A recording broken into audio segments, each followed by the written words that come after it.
जय माता दी। आज हम बात करेंगे यूएस टैरिफ अपडेट के बारे में जो कल रात को आया है।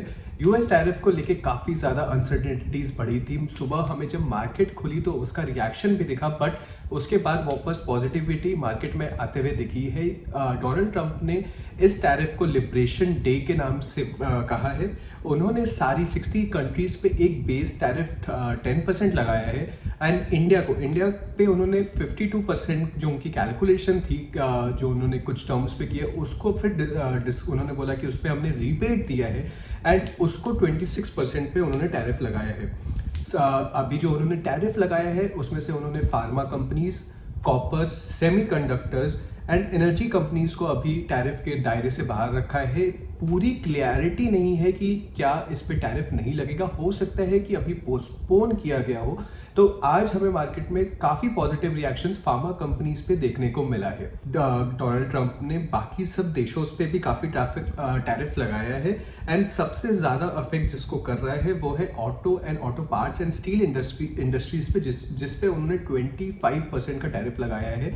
तो अगर auto and auto parts and steel industries की बात करें तो इतना कंपनी के पास मार्जिन नहीं है कि वो इस टैरिफ को बेयर कर सके। तो कहीं ना कहीं ये टैरिफ जो है आगे कस्टमर्स पे ही पास ऑन होगा। ठीक है, अपनी थोड़ी मार्जिन कोई कंपनी या डिस्ट्रीब्यूटर्स से कम कर सकते हैं, बट मोस्टली ये टैरिफ्स जो है कस्टमर पे पास ऑन होगा एंड हो सकता है उसका इल इफेक्ट हमें यूएस के कंजम्पशन पे दिखे, इकोनॉमी डेटा पे दिखे एंड स्टॉक मार्केट डेटा पे दिखे। बट क्योंकि इधर मार्केट में काफ़ी लिक्विडिटी है, डेट्स में काफ़ी फंड इन्वेस्टेड है, गोल्ड में इन्वेस्टेड है, तो जब हमें अच्छी करेक्शन आते हुए दिखे तो वापस लिक्विडिटी लौटते हुए दिख सकती है। इस समय भी जब अनसर्टेनिटी थी टैरिफ को लेके, तो अगर आप इंडिया विक्स को देखेंगे तो इंडिया विक्स में कोई मेजर इम्पैक्ट नहीं आया था, ज़्यादा शॉर्ट्स बन नहीं रहे थे। हाँ, लॉन्ग्स के रेशियो कम थे, लॉन्ग की जो लोग पोजीशन बना सकते थे उस हिसाब से पोजीशन नहीं बनी थी, बट ऐसी कोई शॉर्ट की पोजीशन नहीं थी, ना कि हेज थी। ट्रंप के अनाउंसमेंट के बाद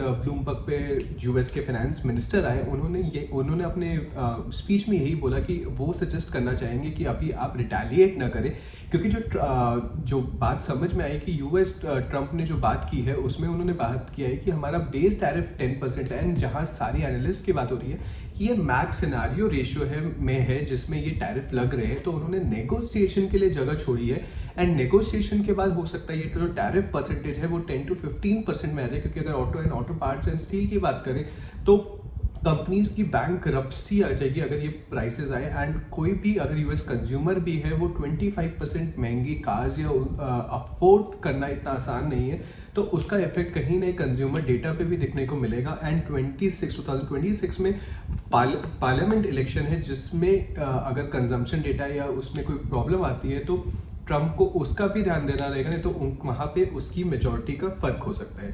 अब टैरिफ की क्या बात करें कि क्या सिचुएशन खत्म हो गई, तो जो मेजर अनसर्टेनिटी थी वो खत्म हो गई है। बट अगर हम जो टैरिफ वॉर की बात करें तो उसमें हम मिड में हो चुके हैं, क्योंकि एक बार उन्होंने अपनी अनाउंसमेंट कर दी है, अपने कैलकुलेशंस के हिसाब से अपनी उन्होंने अनाउंसमेंट कर दी है। बट अब इसके बाद जो स्टेज आएंगे वो नेगोशिएशन होगा, नेगोशिएशन सही से नहीं होती रिटेलिएशन होगा, रिटेलिएशन के बाद जो रोल बैक्स है वो हमें देखने को मिल सकती है।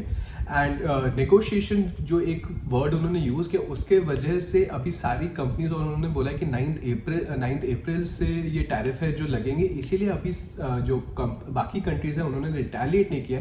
फेब में जब टैरिफ आया था तो चाइना ने तुरंत ही रिटेलिएट किया था और उन्होंने यूएस एग्रीकल्चर प्रोडक्ट्स पे टैरिफ्स बढ़ाए थे। बट अभी इस टैरिफ अनाउंसमेंट के बाद अभी चाइना या कोई अदर देशों की तरफ से भी कोई नया मेजर अनाउंसमेंट नहीं है। उन्होंने चाइनीज गवर्नमेंट ने जरूर बोला कि अभी कोई नया इन्वेस्टमेंट या सब्सिडी डालने से पहले अभी रुक जाए या अभी ना डालें। अगर हम बात करें कि और कौन से सेक्टर्स हैं जिसको देखा जा सकता है, तो अगर हम बात करें तो टेक्सटाइल सेक्टर है, मोबाइल सेक्टर है, जिसपे इंडिया को इस टैरिफ की वजह से बेनिफिट मिल सकता है। क्योंकि अगर आप देखिए तो बांग्लादेश में 37% का टैरिफ लगा है, वियतनाम में 46 का, थाईलैंड में 36 का एंड चाइना में 59% का टैरिफ लगा है, तो इन सेक्टर्स में हमें बेनिफिट देखने को मिल सकता है। जो सेक्टर्स में सबसे ज़्यादा इफेक्ट पड़ा है वो है auto parts, steel industry, chemical, जहाँ पे पहले 3.5% का टैरिफ था जिसको डायरेक्टली 25% टैरिफ पे आ गया। तो यूएस से इसका इफेक्ट आता है। बाकी जो डील्स है, क्लैरिटी है, वो और ओवर द टाइम थोड़ा सा और आएगी जब नेगोशिएशंस आएंगे। नेगोशिएशन को पूरा कवर होने में कुछ मंथ्स लग सकते हैं,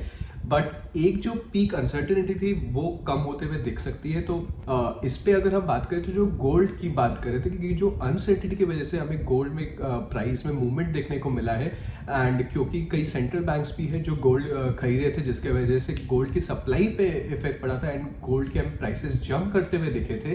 तो वो, और जो सबसे बड़ा कंजम्पशन है गोल्ड का वो है Chinese market and Indian market. And अगर हम देखें तो इंडियन मार्केट में कंजम्पशन साइड से हमें गोल्ड के प्राइसेस पे थोड़ी सी बिकवाली देखने को मिल गई। तो हो सकता है कि गोल्ड में हमें करेक्शन देखने को मिल जाए। तो ये था हमारा व्यू पॉइंट ऑन टैरिफ। कई पॉइंट्स हो सकते हैं जो हमने मिस किए, आप भी हमें बताइए कि इसमें और आपका क्या व्यू है यूएस टैरिफ के ऊपर। Thank you.